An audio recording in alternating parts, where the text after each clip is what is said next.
Hi guys, welcome to my channel where I do LeetCode problems. Today I'm doing two sum because what better problem to start with? Okay, to start, so we can read the prompt. So given an array of integers nums and an integer target, return indices of the two numbers such that they add up to target. And we can assume each input has exactly one solution and you cannot use the same element twice. We can return the answer in any order. So they give us some examples here, so let's see. So if nums is this array and target is 9, then our output is 0, 1, because the 2 in index 0 and the 7 in index 1 add up to our target of 9. Okay, I'll start with the brute force solution. So the brute force solution, we would be, so let me copy and paste this actually, or type this, I mean. So, okay, so this is one of the examples. So basically, for our brute force solution, we would be comparing like every single element with every other element. So 2 to 7, 2 to 11, 2 to 15, and then 7 to 11, 7 to 15, and 11 to 15. So to do that, we would need two nested loops. So we can start by looping through nums. So for int I equals 0, I is less than nums.length, I plus plus. And then we can do our second loop because we need two like pointers here to compare two different elements at the same time. So I would be the first loop and then j would be like the second loop, if that makes sense. So int j equals, and we can just start this at I plus 1 because after we compared 2 to 7, for example, like if I was 2 and so like it, or if it, I guess we'll start with here. So like if I is 7 and j is, then we don't need to compare 2 to 7 again because 2 and 7 and 7 and 2 are the same thing. You know what I mean? So we can just skip to the next one after I for each time, which would be 11, instead of comparing the two again. So for j equals I plus 1, j is less than nums.length, j plus plus. Okay, and then we want to compare if each of these elements add up to target. So if nums at I plus nums at j equals target, then we'll want to return the indices of these two values. So we'll return a new int array with I and j, the two indices of these two values. And otherwise, if we go through the entire thing and there's nothing, which wouldn't happen anyway because we know there's exactly one solution, but just so it doesn't give us any errors since we do have to return an int array, we can just return new int of -1 and -1 at the end. So let's run that, submit. Okay, so this works. So this would be the brute force solution. And so for this one, the time complexity is going to be O of n squared because we have a nested for loop here. And we're basically looping through nums n squared times because we have to compare every element with every other element, if that makes sense. And then the space complexity is O of 1. The space complexity is constant because we're not initializing any new data structures here. And we don't include the input or the output arrays as space complexity. So other than that, like we're really not initializing any data structures, so it's just constant O of 1. Okay, now we can do the optimized version. So basically, for the optimized version, we really don't want to have to loop through everything twice because this is really time consuming. So I'll delete that. So for the optimized version, we want to create a hash map. So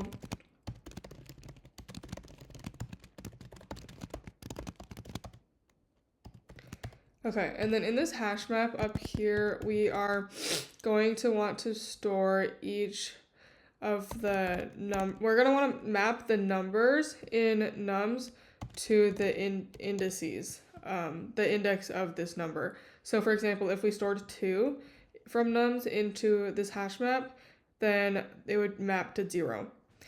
And the reason we do this is because a hash map has O of 1 lookup time, which would save us a lot of time. So if we already have the index of the number that we can easily look up, then we don't need to like loop through the entire array again to find it, if that makes sense. So hopefully it'll make more sense after I do it.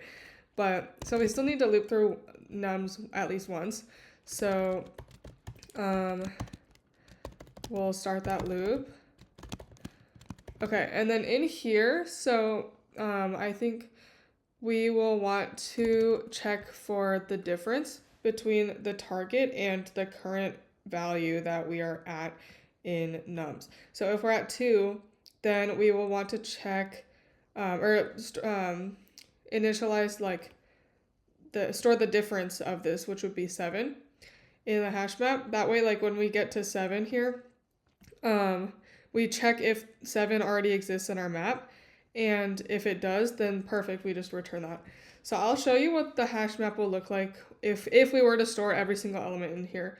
So well, okay, so int difference equals nums at I minus, no, the other way around, equals target minus nums at I. And then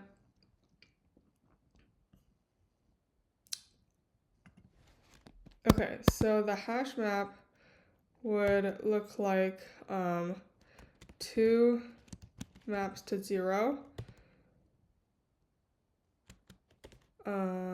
7 maps to 1, 11 to 2, and 15 to 3. Okay, and then so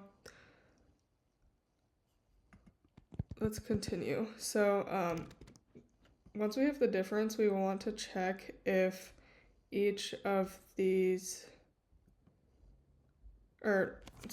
once we get the difference, we want to check if the map already contains the difference or not.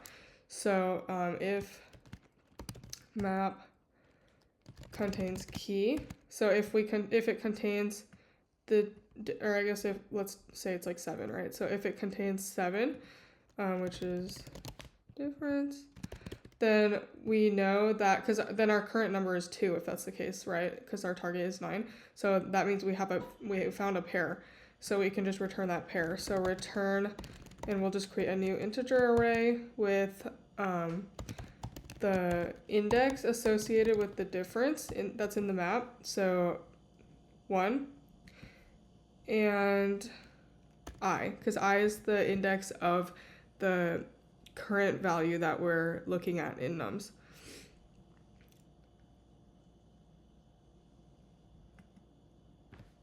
Okay, and then so if it's not in the map already, then we'll want to add it to the map. So map.put nums at I and I.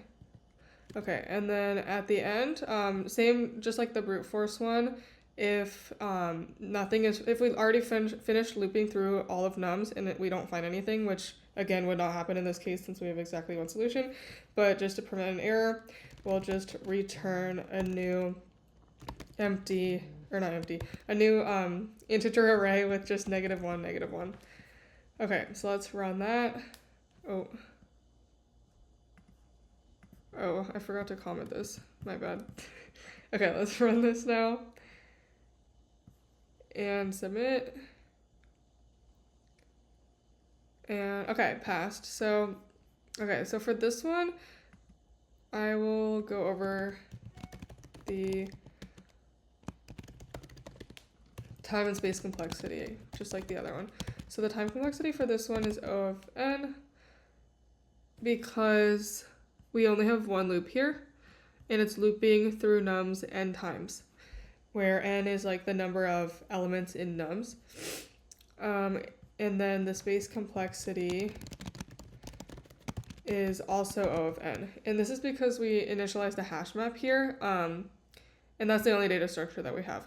But worst case scenario, like if there was nothing in here that worked, or if it was like all the way at the very end of the array, like if it was like back here somewhere, then we would have to store like pretty much every single element in nums in the hash map, which worst case would be at like O of n, where n is the number of elements in nums. Yeah, so in this case, like we're based on compared to the brute force solution, we are trading in time for space complexity here, because originally it was O of n squared and O of 1, and now we have O of n and O of n. So a lot of the times you have to evaluate if you want to prioritize time or space. I think usually if you can, shifting to a higher space complexity is better, but yeah, it really just depends. Yeah, I think that's it. Well, thank you for sticking around. This was my first ever LeetCode video ever, so I really appreciate the support. And if this helped you, please like and subscribe, and let me know what you want to see next. Thank you.